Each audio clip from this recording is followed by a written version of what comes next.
गुरु मेरी पूजा गुरु गोविंद, गुरु मेरा पार ब्रह्म गुरु भगवंत। गुरु मेरी पूजा गुरु गोविंद, गुरु मेरा पार ब्रह्म गुरु भगवंत। गुरु मेरी पूजा गुरु गोविंद, भगवान की कृपा है। सभी सत्संगी लोग, जो लोग आज पहले दिन आ गए, सब पर भगवान की कृपा हो। और सत्य तो ये है, एक लाइन में अगर कहूँ जीवन का सार, तो भगवान राम की कथा कथा है और बाकी सब दुनिया की बातें व्यथा है। बस इतना ही सार है अगर समझ सको तो। प्रभु की कथा तो कथा है और बाकी सब संसार व्यथा है। जो आपके पास आवेगा दो चार दुख की बात सुना देवेगा। अरे यार क्या बताऊं, इसके कारण दुखी हूँ, अरे यार क्या बताऊं, इसके कारण दुखी हूँ। संसार में जो मिलेगा आपको अपनी व्यथा की बात सुनावेगा, और उससे आप अपने दुख की बात बताना शुरू कर दो तो कहेगा अच्छा फिर बाद में मिलूंगा, कल मिलता हूँ। फिर आपकी व्यथा की बात सुनने के लिए तैयार नहीं है। हर आदमी अपनी अपनी व्यथा को सुनाने के लिए तैयार है। ऐसे प्रभु की कथा में हमारा मन लगे, भगवान की कथा में हम लोग प्रवेश करें। वैसे लगभग जो हमारा पर्वतीय क्षेत्र है, हमारी उपासना का एक अलग अलग रूप है। जितना हमारा पर्वतीय क्षेत्र है पर्वत का, उसमें लगभग दो भगवान की बहुत ज़्यादा उपासना होती है। एक भगवान शिव की और दूसरे माँ भगवती की। लगभग पर्वत के पहाड़ के एरिया में मैक्सिमम देखा जाएगा 80% 90% तो जो उपासना है वो या तो भगवान शिव के भक्त होंगे और या तो माँ भगवती के, जगत जननी माँ दुर्गा जी के भक्त होंगे। उनका अलग अलग नाम होगा, कहीं सुरकंडा देवी नाम होगा, कहीं कोई और नाम होगा, लेकिन माँ भगवती की उपासना होती है। बस जो पर्वत क्षेत्र से इधर चले आए, लगभग इधर चले आए, उन लोगों के चित्त में धीरे धीरे सत्संग श्रवण करते करते भागवत से, भगवान की राम कथा से थोड़ा स्नेह हो गया, प्रेम हो गया। है सब जगह पर है, वहाँ भी है, लेकिन अधिकतर तो वहाँ उपासना में दो भगवान शिव और माँ भगवती की आराधना होती है। अब भगवान श्री राम की कथा क्या कहूँ, कहाँ से शुरू करूँ। सबसे पहले करने वाले, कथा सुनाने वाले तो हमारे भगवान शिव जी ही हैं।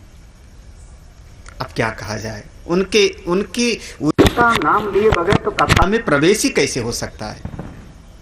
रचि महेश निज मानस राखा, आय सुसमय शिवासन भाषा। सबसे पहले भगवान की कथा स्वयं भगवान शिव ने रचना किया, रचना करके अपने मन में रखा। कितना था अब उस पर अपना अपना संतों का विचार है कि इतने करोड़ श्लोक का था, फिर देवता ले गए, दैत्य ले गए, मनुष्य ले गए, और 2 अक्षर बचा, भगवान ने राम नाम को मुंह में रख लिया। लेकिन सबसे पहले सतयुग में भगवान शिव ने भगवान राम की कथा का श्रवण कराया माँ पार्वती को। और इस कथा का एक परम फल होता है कि हमारी पार्वती माँ के मन में जो पूर्व के जन्म से संशय था, इस जन्म का नहीं था, पार्वती जी के मन में पूर्व के जन्म से एक संशय आया हुआ था कि ये राम परमात्मा कैसे हो सकते हैं, जिनको अपनी पत्नी के बारे में स्वयं नहीं पता है कि मेरी पत्नी कहाँ है, और पेड़ से पूछते हैं, पक्षियों से पूछते हैं, ये परब्रह्म परमात्मा तो नहीं हो सकते, क्योंकि श्रुति स्मृति सब घोषणा करती है कि परब्रह्म परमात्मा सर्वज्ञ हैं, सर्वव्यापक हैं, ये नहीं हो सकते। ये पूर्व के जन्म का जो संशय था, इस जन्म में कथा सुनने के उपरांत मां पार्वती के भीतर का समस्त संदेह दूर हो जाता है। राम कथा सुंदर करतारी, संशय विहंग रावण हारी। अगर मन का संशय मिट जावे, समझना कथा ने हमको फल दे दिया। और अगर कोई संशय रह जावे, कोई संशय रह जाए, निश्चित समझना अभी हमको और कथा सुनना है, अभी पुनः पुनः श्रवण करना है। समय बीता, सतयुग गया। जब त्रेता युग आता है और त्रेता युग में स्वयं भगवान के समकालीन महर्षि हमारे वाल्मीकि भगवान प्रकट होते हैं। ये त्रेता युग में है और वाल्मीकि से स्वयं भगवान का संवाद हुआ है। स्वयं भगवान ने वाल्मीकि ऋषि से पूछा है, भगवान बताइए मैं कहां पर रहूं, मैं निवास कहां करूं। और वाल्मीकि ऋषि ने बड़े प्यार से कहा, आप तो कण कण में निवास करते हो, मैं कैसे बताऊं कि आप कहां रहो। आप वो जगह बता दो जहां आप ना हो तो मैं कह दूं कि हां वहीं जाके रह जाओ। लेकिन भगवान मुस्कुरा पड़े, फिर लीला कैसे होगी। तब वाल्मीकि ऋषि ने 14 घर बताया भगवान को रहने के लिए। और अंत में जो भगवान की आखिरी लीला होती है, उसमें हमारी सीता जो जब अयोध्या से बाहर आती हैं तो अंत में वाल्मीकि ऋषि के ही आश्रम में उनको आश्रय मिलता है। महाराज, श्रद्धा बहुत बड़ी चीज है।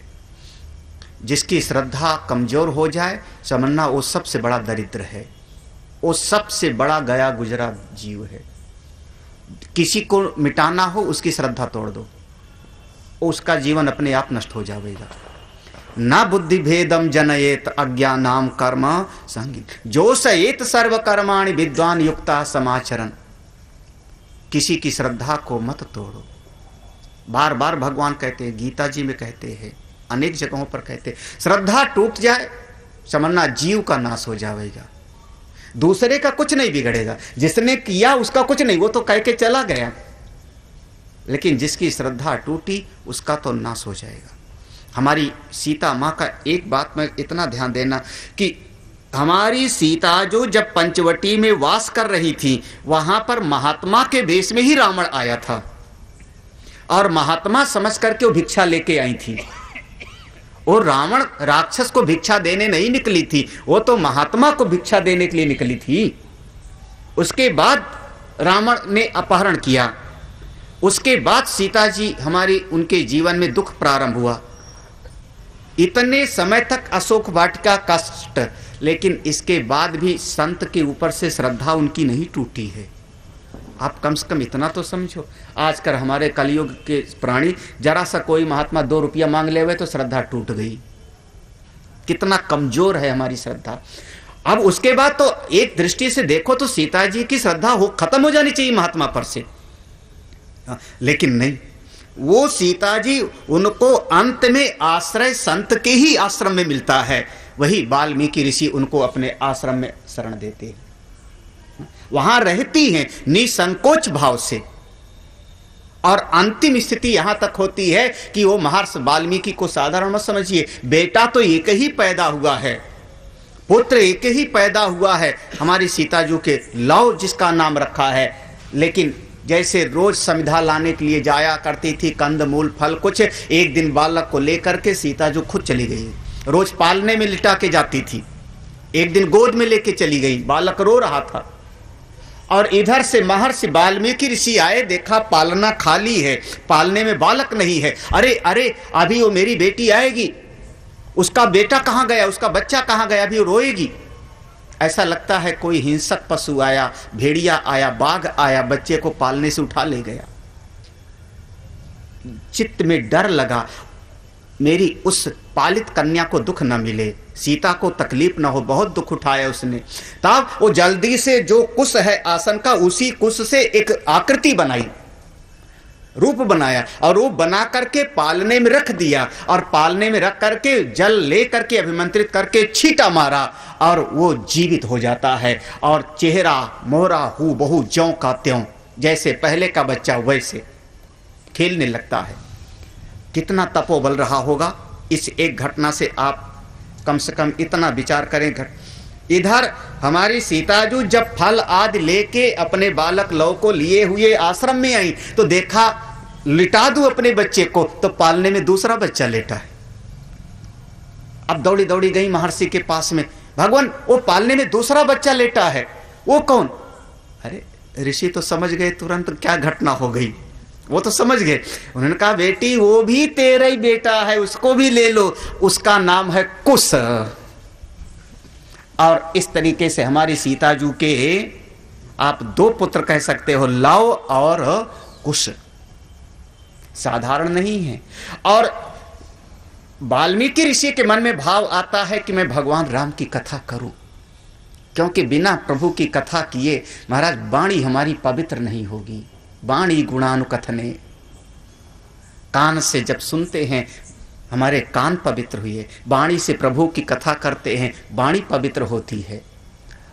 उन्होंने अपनी लेखनी उठाई और वो जब वर्णन करते हैं तो ऐतिहासिक रूप से अगर कोई खोज करना चाहे, रिसर्च करना चाहे, तो ऐतिहासिक रूप से महर्षि वाल्मीकि ऋषि का लिखा हुआ वाल्मीकि रामायण आदि काव्य वो सबसे ज्यादा प्रमाणिक माना जाएगा। क्योंकि भाई प्रत्यक्षदर्शी जिसके जीवन में घटनाएं घटी है, हमारी सीताजू उन्हीं के आश्रम में रह रही हैं। घटनाएं तो उनके जीवन में घटी है ना। और अगर वाल्मीकि ऋषि लिख रहे हैं तो अगर गलत होता तो सीता जी टोक देती। और वाल्मीकि ऋषि ने जब पूरी रामायण की रचना कर दिया और उसके बाद रामायण की रचना करने के बाद सबसे पहले पढ़ाया है तो लव और कुश को पढ़ाया है वाल्मीकि रामायण, उन्हीं को गान करना सिखाया। वाल्मीकि रामायण के राम कथा के हमारे सबसे पहले प्रचारक हैं लव और कुश, ये प्रचारक हैं। और इस धरा पर अगर कहो, भगवान शंकर जी ने तो वहां पर रचा होगा कैलाश में, इस धरा पर अगर भगवान की कथा की रचना हुई तो सबसे पहले हमारे आदि कवि महर्षि वाल्मीकि रामायण। बिना इनका नाम लिए तो हम लोग आगे बढ़े कैसे रामायण। तब गोस्वामी जी भी वंदना किया, वंदे कवीश्वर कपीश्वरो, कवियों के भी ईश्वर कौन? महर्षि वाल्मीकि ऋषि। सबसे ज्यादा प्रमाणिक वही चीज माना जाता है। हाँ, ऐतिहासिक रूप से, साधना की दृष्टि से हमारा रामचरितमानस, लेकिन ऐतिहासिक रूप से क्या क्या घटनाएं हैं महर्षि वाल्मीकि का। उसके बाद समय बीता, त्रेता बीत गया, आ गया द्वापर। जब द्वापर आया, स्वयं भगवान के 24 अवतारों में से एक अवतार, ज्ञाना अवतार, चित्त शक्ति के अवतार भगवान वेदव्यास जी प्रकट हुए।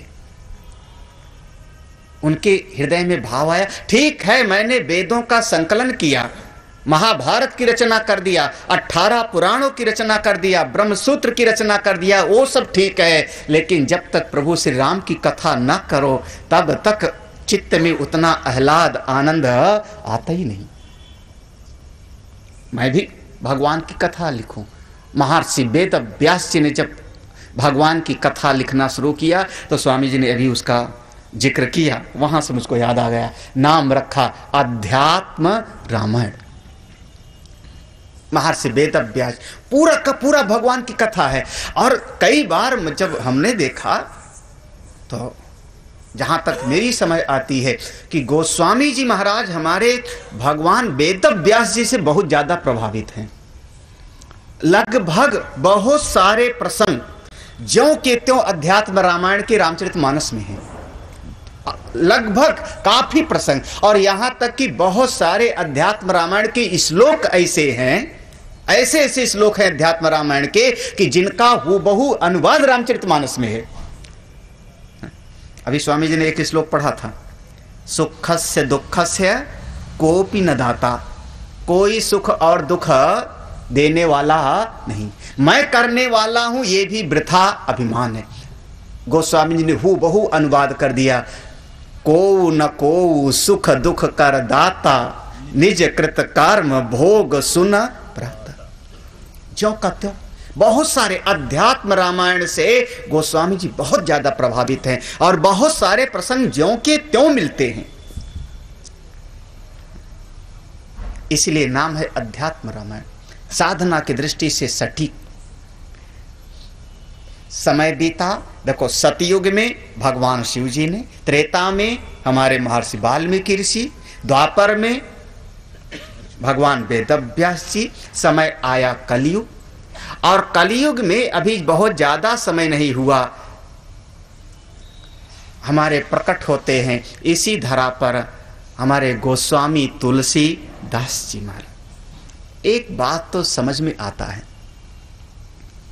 भाई, चाहे आपको बात सही लगे ना लगे, आपको जचे ना जचे, लेकिन एक बात लगता है कि जिन जिन महापुरुषों की साधना आगे बढ़ी, जिनको भी भगवान ने कभी दर्शन दिया, भगवान ने अपनाया, जिनको भी भगवान की कृपा प्राप्त हुई, जिनको मुक्ति प्राप्त हुई, उनके जीवन में शुरुआत में तकलीफें तो बहुत आई। फूलों की सैया पे बैठ करके कोई भगवान का दर्शन आज तक नहीं किया है, बताना आप। चाहे आप प्रहलाद की कथा सुन लो, चाहे ध्रुव की कथा सुन लो, चाहे सबरी की कथा सुन लो, चाहे हमारे भगवान जगत गुरु शंकराचार्य भगवान की जीवनी पढ़ लो, चाहे किसी की पढ़ लो, अगर परमात्मा मिले हैं तो जिसको परमात्मा ने अपनाया है उसको शुरुआत से ही रगड़ा बहुत है। हाँ, थोड़ा तकलीफ तो देते हैं, और तभी कभी कभी चित्त में बड़ा प्रेम उमड़ता है कि जब जीव के जीवन में थोड़ी तकलीफ आने लगे ना, तो समझना भगवान अब हम पर थोड़ी करुणा दृष्टि बढ़ा रहे हैं, अपनाना तैयार कर रहे हैं। और संत लोग बड़े प्यार से कहते हैं, माया की कृपा है कि आपका धन बढ़ जाएगा। धन बढ़ा यानी लक्ष्मी की कृपा, धन बढ़ा लक्ष्मी की कृपा। आज स्वामी जी सवेरे कह रहे थे, आज सवेरे कह रहे थे कि इतने सत्संगी हो लेकिन धनतेरस के दिन कोई नहीं आया। आज सवेरे में सुना धनतेरस, तो स्वामी ने खुद उसका उत्तर दिया, क्यों नहीं आए उसका भी मतलब है क्योंकि धनतेरस के दिन लक्ष्मी जी को बुलाना है, हमारा सत्संग तो रोजे होता रहता है उस दिन तो धन अगर मेरा थोड़ा बढ़ गया तो लक्ष्मी जी की कृपा है, सम्मान बढ़ गया, पद बढ़ गया, प्रतिष्ठा बढ़ गई, माया की कृपा है। लेकिन प्रभु जब कृपा करते हैं ना तो थोड़ा हमारे मन को साफ करते हैं, अहंकार मिटाते हैं, अभिमान मिटाते हैं, राग द्वेष मिटाते हैं। और जब जीव के भीतर से ये दुनिया भर का कचरा हटाया जाए ना तो जीव को अच्छा नहीं लगता। महाराज कई बार पागलों को देखो, अभी हम और सरोस आ रहे थे 1-2 दिन पहले, एक पागल खड़ा था सड़क के किनारे, कहाँ की घटना है ध्यान नहीं आ रहा, सरोस को याद होगा, सड़क के किनारे खड़ा था और बिल्कुल काले काले कपड़े, हाँ शाहजहांपुर में जब जा रहे थे, शाहजहांपुर में काले काले कपड़े, बिल्कुल मैले कुचले, उसके कंधे पर एक बहंगी थी, बहंगी माने लाठी, आगे भी लगभग इतना बोझा, पीछे भी इतना बोझा, घास तक उसके पोटली में दिखाई पड़ रहा था, इतने बड़े बड़े। उस पागल का कोई उससे उपयोग भी नहीं होगा, लेकिन उसको कंधे पर रखे खड़ा कुछ बड़बड़ बड़बड़ बोल रहा था। कोई समाज की सेवा करने वाला, कोई उदार व्यक्ति जिसके चित्त में हो कि चलो भला कर दूं, वो चला जावे, उसको पकड़ के ले आवे अपने घर में और उसको नहला धुला के बढ़िया कपड़ा पहनाऊं, अच्छा कपड़ा पहनाऊं, बढ़िया भोजन कराऊं, इसके लिए उसके उस चीथड़े को हटाना शुरू कर दे। महाराज वो पागल डंडा मारेगा, उस पागल को अच्छा नहीं लगेगा, ये मेरा चिट्ठला, ये मेरा फटा हुआ टूटा हुआ कपड़ा, ये मेरा डब्बा क्यों हटाते हो, वो उसी को पकड़ के रखना चाहिए। पागल तो अपनी चीज़ों से इतना मोहित है कि उसी को बचाए रखेगा, लेकिन उदार व्यक्ति कहेगा नहीं, इसको स्वात करना है, शुद्ध करना है, और इसको शुद्ध करने में ये अगर चीखे भी तो कोई परवाह नहीं। ऐसे प्रभु अपने भक्तों के साथ करते हैं, क्योंकि जीव तो है पागल, हम सब पागल हैं। वो पोटरी वो वहाँ शाहजहांपुर में नहीं, हम लोग लखनऊ में बहंगी लिए घूम रहे हैं, हाँ खड़े हैं। ओ दुनिया भर का न जाने कितना कितना राग द्वेष ममता मोह आसक्त काम क्रोध लोभ मोह सब का सब पोटली बांधे बिल्कुल तैयार है। स्वामी जी जरा सा मेरे अहंकार को छूना मत। हाँ महाराज ये अहंकार नासूर है, अहंकार अति दुखद डमरुआ। याद करो जैसे फोड़ा होता है कहीं पर, भगवान न करे किसी को होवे, लेकिन फोड़ा हो जावे तो आदमी उसको बड़ा प्यार से संभालता है। हाँ, पाँव को कस के मलेगा और उसको नहाते समय भी और फोड़ा हो गए उसको हमेशा। और यहाँ तक कि सड़क पर चलेगा तो उसको संभाल करके, क्योंकि जरा सा छू जाएगा तो हमको दुखेगा। और जो भाई बहन होंगे ना छोटे, अनुभव करना, भाई बहन उंगली दुखाऊं महाराज, क्या जीवन की घटना है। ऐसे अहंकार अभिमान फोड़े के जैसा होता है। संत भगवान डॉक्टर के जैसे कहते हैं बस ऑपरेशन करने के लिए तैयार हूं, और जीव उसको बस वो स्थिति होती है। भगवान कम से कम मेरी समझ में तो इतना आता है कि प्रभु जिसको भी मिलते हैं अपनाते हैं, उसको थोड़ा सा साफ सुथरा तो करते हैं। घबराना मत इसमें घबरा गए। देश त्यागो महान व्याधि विरोधो बंधु भीषा धन हानि अपमानम चा मद अनुग्रह लक्षण। ये भगवान की खास कृपा के 5 लक्षण हैं। भगवान